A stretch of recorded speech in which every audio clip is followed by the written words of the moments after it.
Welcome to another deep dive on the Explainer. I'm really thrilled to have you here today because, well, we're looking at something absolutely universal. It literally touches every single one of us. You ever just feel like time is absolutely flying by?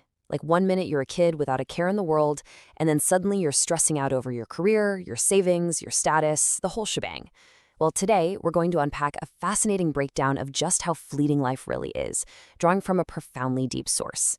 We're going to explore the different stages of human existence. And honestly, seeing it laid out like this is going to completely change how you view your own timeline.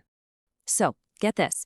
Did you know your entire life's journey, every phase, every shifting priority, is actually summarized in just one single verse of the Quran, specifically in Surah Al-Hadid? It is honestly mind-blowing when you break it all down. Think about it. We spend literally decades trying to figure out our purpose, right? Jumping from one obsession to the next. Yet this single verse maps out the entire psychological evolution of a human being, straight from childhood all the way to old age. Section 1. The 5 Stages of Life. Okay, let's dive right into this chronological allegory of human existence. This timeline gives us a really cool bird's eye view of how our desires totally shift as we get older. The verse breaks it down into 5 distinct phases, and I want you to notice how the focus evolves here. From ages 0 to 10, it's all about play. Then, from 11 to 20, it shifts over to amusement. Hit your 20s, boom, it becomes adornment. From 30 to 50, it turns into boasting. And finally, 50 and beyond is marked by accumulation. It's a constant, restless evolution. You never just stay in one place. Your worldly desires basically just upgrade and morph into brand new distractions. Let's zoom in on the very beginning of our lives. The first stage is play, or in Arabic, laib. This is your quintessential kid. A child just wants to play all day long, maybe get a little tired, sleep, and wake up to do it all over again. It's innocent, sure, but it's entirely consuming.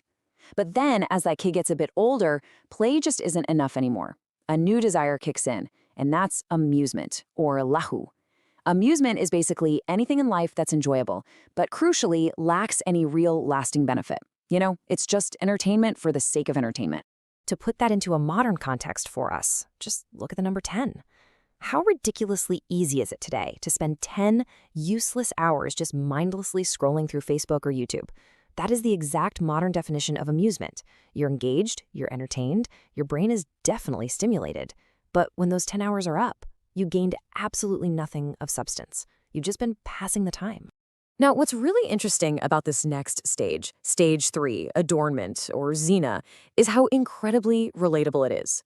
This usually hits us hard in our 20s. Suddenly, your physical appearance, your whole aesthetic, becomes the absolute most important thing in the world. You're constantly checking the mirror to make sure you look sharp.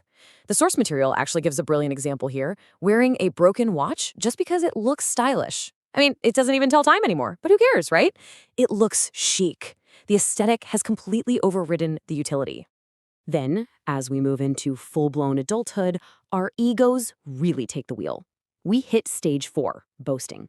Now you absolutely need to show off your achievements. You're out there saying, look at me, I was top of my class. I'm one of the top 40 people in my field. I work at the best company. Hey, look at my degree. It all looks dazzling from the outside. But wait, as you get even older, you enter stage 5, accumulation.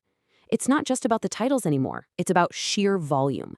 Look at how much wealth I have. Look at how many kids I have. I'm the CEO of this massive foundation. We literally spend the bulk of our adult lives stacking up these worldly points, flexing our status and completely convincing ourselves that these things define our ultimate worth.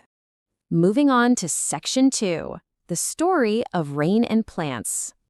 Now here is where the text takes a really profound philosophical turn.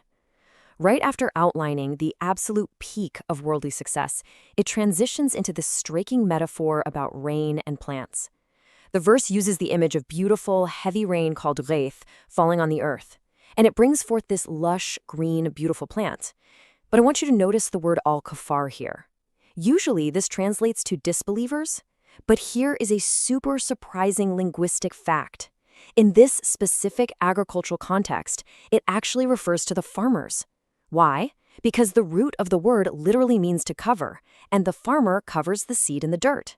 So these farmers look at this beautifully tall green crop, illuminated and totally ready for harvest, and they are absolutely amazed by it. They're thrilled. This green plant perfectly represents our worldly peaks. You know, our wealth, our titles, our adornment. We look at our lives and we're just amazed. Which brings us to section 3, the shock, from green to dust. Just as the farmer expects to harvest the fruit, the narrative takes a sudden, shocking twist. And this brilliantly illustrates that shock. The verse doesn't even mention a harvest. It doesn't mention enjoying the fruits at all. Instead, it says, "Then you see it turn yellow, then it becomes debris." Just imagine that. Suddenly, without any warning, that vibrant, beautiful green plant turns a sickly yellow. It's exactly like a person entirely immersed in play, amusement, adornment, boasting, and accumulation.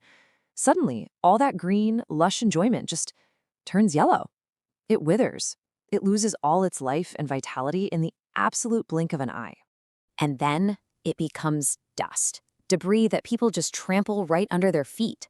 All of those worldly flexes, the stylish broken watches, the big CEO titles, the intense arguments over who went to the better university, their ultimate value drops straight to zero. It is such a stunning visual of how incredibly fast and unexpectedly this temporary world fades away. So, right as the dust of that metaphor literally settles, we have to ask ourselves this pivotal question. If this is the true reality of the world, if it really is just stages of distraction ending in dust, what are we actually supposed to do? How should we be living our lives? Section 4. The truth.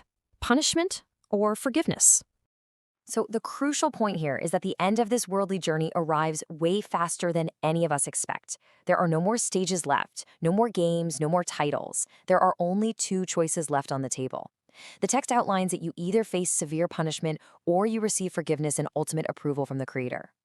According to the verse, when that illusion of the green plant fades away, this is the absolute stark reality everyone is going to face. The text really drives this home with a super powerful realization. And what is the worldly life except the enjoyment of delusion? It's an illusion. It is literally a deceiving enjoyment.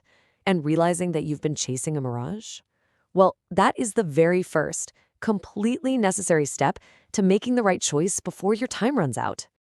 Section 5, the race to paradise. Let's see how this builds into our ultimate call to action. Because the text doesn't just leave us sitting in despair about the world ending. It gives us a clear directive. Race. Race towards forgiveness from your Lord and a paradise as vast as the heavens and the earth. Not walk, not take a casual stroll when you finally have some free time. Race.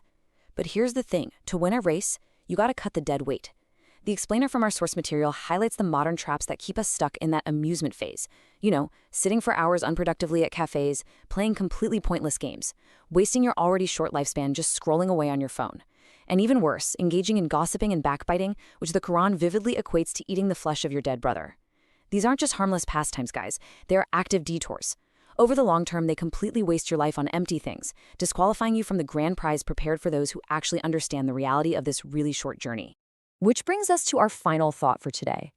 Look back at the stages we just broke down, from the playground to the screens to the mirrors to the resumes to the bank accounts, all ending in dust. Knowing how fast that green plant turns yellow, ask yourself right now, are you actively racing towards forgiveness and a lasting paradise, or are you still stuck in the temporary illusion of play? Really think about what stage you're in right now and what you're going to do with the time you have left. Thank you so much for joining me on The Explainer today, and I'll catch you next time.